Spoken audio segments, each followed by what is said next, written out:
بسم اللہ الرحمن الرحیم۔ البغل، خچر،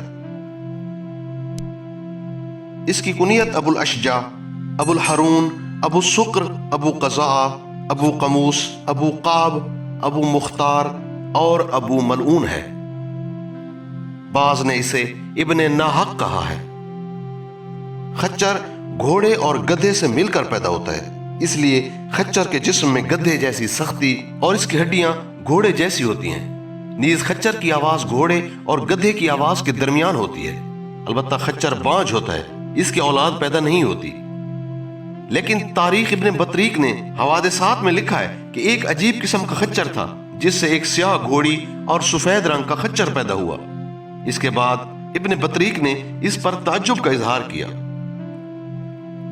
خچر میں دو متضاد جانوروں سے مل کر پیدا ہونے کی بنا پر متضاد اخلاق، مختلف طبیعتیں اور عادات پیدا ہو جاتی ہیں۔ چنانچہ اگر خچر کا باپ گدھا ہوتا ہے تو خچر گھوڑے کے زیادہ مشابہ ہوتا ہے۔ اگر خچر کا باپ گھوڑا ہو تو خچر گدھے سے زیادہ مشابہ ہوتا ہے۔ اور حیران کن بات یہ بھی ہے، خچر کا ہر عضو گھوڑے اور گدھے کی مشابہت میں درمیانی ہوتا ہے، چنانچہ اس کا اثر خچر کی عادت اور اخلاق پر نمایاں ہوتا ہے۔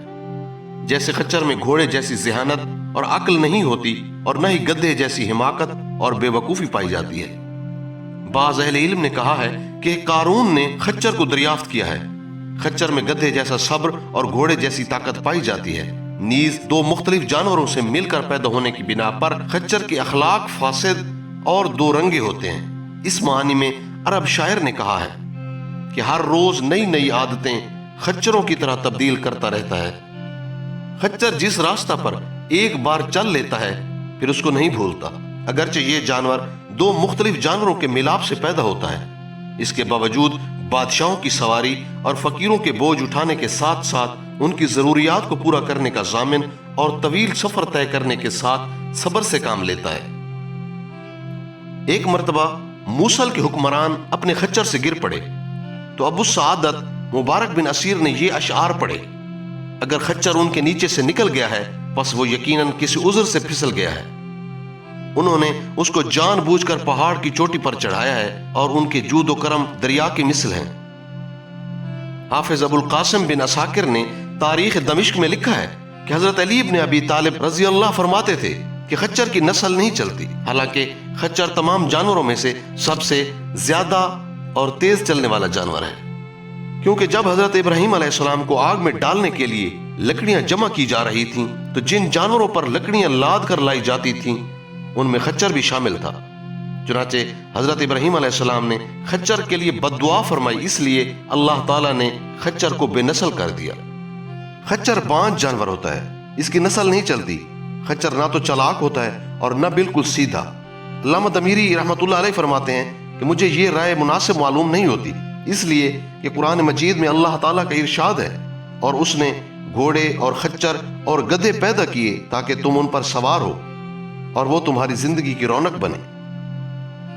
بس اللہ تعالیٰ نے خچروں کا اس مخصوص نام سے ذکر کر کے احسان جتلایا ہے جس طرح گھوڑوں اور گدھوں جیسی سواری کا ذکر فرما کر انسان پر احسان جتلایا اور ان کے فوائد سے آگاہ کیا ہے۔ حالانکہ نبی اکرم صلی اللہ علیہ وآلہ وسلم نے خچر کو سواری کے لیے اختیار فرمایا، چنانچہ رسول اللہ صلی اللہ علیہ وآلہ وسلم نے سفر و حضر دونوں میں خچر کی سواری کی ہے، لہٰذا اگر خچر ناپسندیدہ جانور ہوتا تو رسول اللہ صلی اللہ علیہ وآلہ وسلم اسے سواری کے لیے استعمال نہ کرتے۔ جس خچر پر جناب رسول اللہ صلی اللہ علیہ وآلہ وسلم سواری کیا کرتے تھے اس کا نام دلدل تھا اور یہ مادہ تھی، جیسے کہ ابن صلاح وغیرہ نے اس کی تائید کی ہے۔ یہ خچر نبی اکرم صلی اللہ علیہ وآلہ وسلم کی وفات کے بعد زندہ رہی۔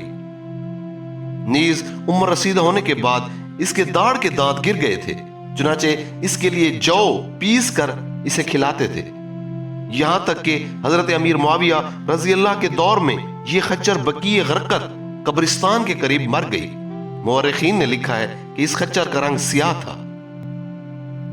شرعی حکم: گھریلو گدھے اور گھوڑے سے مل کر پیدا ہونے والے جانور کا گوشت حرام ہے، اس لیے کہ حضرت جابر رضی اللہ سے روایت ہے کہ ہم نے حنین کے دن خچروں، گدھوں اور گھوڑوں کو ذبح کیا، بس نبی اکرم صلی اللہ علیہ وآلہ وسلم نے ہمیں گدھوں اور خچروں سے منع فرمایا اور گھوڑوں سے منع نہیں فرمایا۔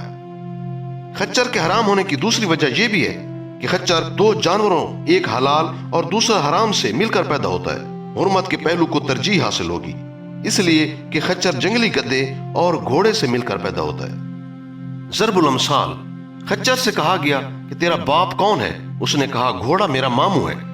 یہ مثال اس شخص کے لیے استعمال کی جاتی ہے جو اپنے معاملہ میں غلط رائے اور فساد رکھتا ہو۔ دوسری مثال، فلاں شخص خچر سے زیادہ بانج ہے۔ تیسری مثال، وہ شخص ابو دلامہ کے خچر سے بھی زیادہ عیب دار ہے۔ خواص، اگر خچر کے دل کو خشک کر کے تراش کر اس کے تراشے کو کسی عورت کو پلا دیا جائے تو وہ عورت کبھی حاملہ نہیں ہو سکتی۔ اگر خچر کے کان کی میل کوئی عورت اپنی شرمگاہ میں رکھ لے تو وہ بھی حاملہ نہیں ہو سکتی۔ نیز اگر کوئی عورت خچر کے کان کی میل خچر کی جلد میں رکھ کر پہن لے تو جب تک وہ پہنے رہے گی حاملہ نہیں ہوگی۔ اگر کوئی گنجا آدمی خچر کے کھروں کی راکھ کو باریک کر کے اس کو تیل میں حل کر کے اپنے سر پر لگائے تو اسے شفا نصیب ہوگی، اور اسی طرح جس جگہ بال نہ اگتے ہوں وہاں بھی اس کا استعمال فائدہ مند ہے۔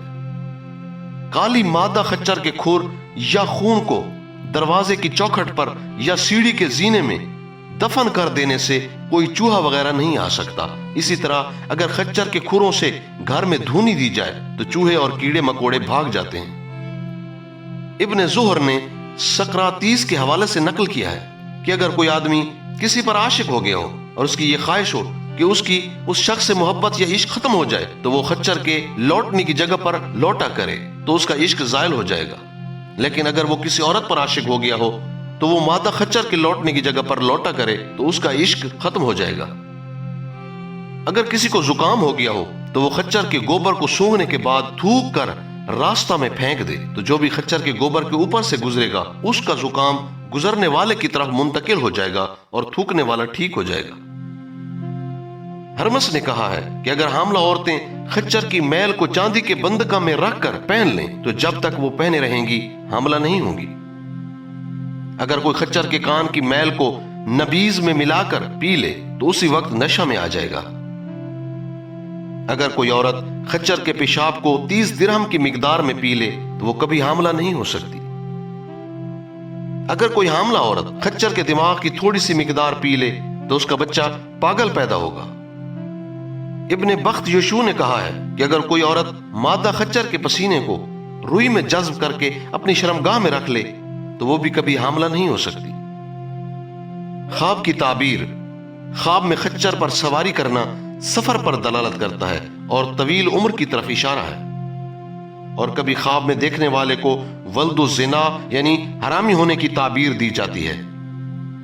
اگر کسی ایسے شخص نے خواب میں خچر کو دیکھا جس کا سفر وغیرہ کا ارادہ نہ ہو تو اس کی تعبیر یہ کی جائے گی کہ وہ کسی سخت آدمی سے مغلوب ہوگا۔ مادہ خچر کو خواب میں دیکھنا مرتبہ اور عزت کی طرف اشارہ ہے۔ بعض معبرین نے کہا ہے کہ مادہ خچر کو خواب میں دیکھنا عورت کے بانج ہونے پر دلالت کرتا ہے۔ اسی طرح خواب میں سیاہ رنگ کی مادہ خچر مال، دولت اور سفید رنگ کی مادہ خچر شرافت اور عزت پر دلالت کرتی ہے۔ بعض اہل علم نے کہا ہے کہ مادہ خچر کو خواب میں دیکھنا سفر کی نشانی ہے۔ اگر کسی نے خواب میں دیکھا کہ وہ اپنی مادہ خچر سے اتر کر جدا ہو گیا ہے تو گویا اس کے مرتبے میں کمی واقع ہوگی، یا وہ اپنی بیوی سے جدائی اختیار کرے گا، اس لیے کہ بیوی بھی مرد کے لیے بے منزلہ سواری ہے، یا اس کی تعبیر یہ ہوگی کہ خواب دیکھنے والے کا سفر طویل ہو جائے گا۔